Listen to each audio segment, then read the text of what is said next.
Hey guys, happy Friday. So we got some data this week saying that home price index is up 19.8% year over year. So this is really just appreciation or what are homes going for now compared to a year ago. CoreLogic also came out with some data this week saying that rental increases are up 13% year over year. And so this is a combination of new signed leases as well as lease renewals. So both of these things point to a really strong housing market. As we've seen, right, there's tons of demand, not a lot of inventory. So this is where the market is. When will it change? We don't really know right now. But when we look at the mortgage rate side of things, we see that we're actually starting to break out of this downward trend that we've been looking at for the last few months now. We're gonna hopefully break out of this and continue to either consolidate and stay where we are. But the bigger question is, when will we come down, right? When will we be in the 4s again, the 3s again? And that answer is really tied to the question, when will inflation come down? Because we know that rates are so closely tied to inflation right now, that's one of the big drivers behind it.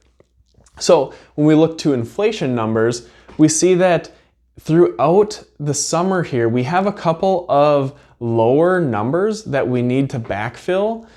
Because these are lower, we're likely to see that the year over year numbers will continue to rise, probably about through September, and then we'll peak there and start to come down. The other thing that we don't have to talk about a ton today is a recession. We do have a handful of indicators, some of them pretty reliable, that we will have a recession in the coming year, potentially as soon as early 2023, or it could be later this year. But the other thing is the Fed is meeting again next week to discuss another 50 basis point hike. So when we consider that, really when we're looking out to September, right, like we talked about, that's when we think inflation will peak.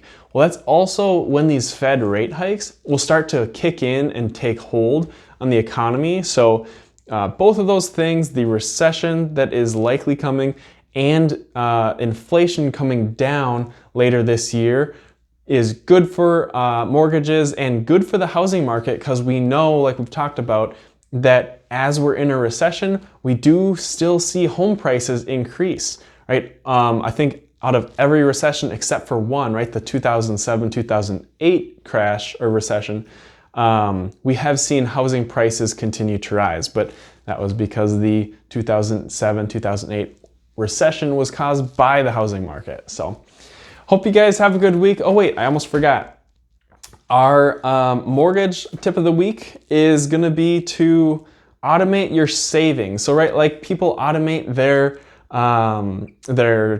bills, automated payments. Well, automate your savings, make automatic transfers, go into your savings account to see your savings grow. And I'll leave you with the quote of the week, which is, you can't have a better tomorrow if you're still thinking about yesterday. Have a great weekend, everybody. Let me know if you need anything, and I'll talk to you soon.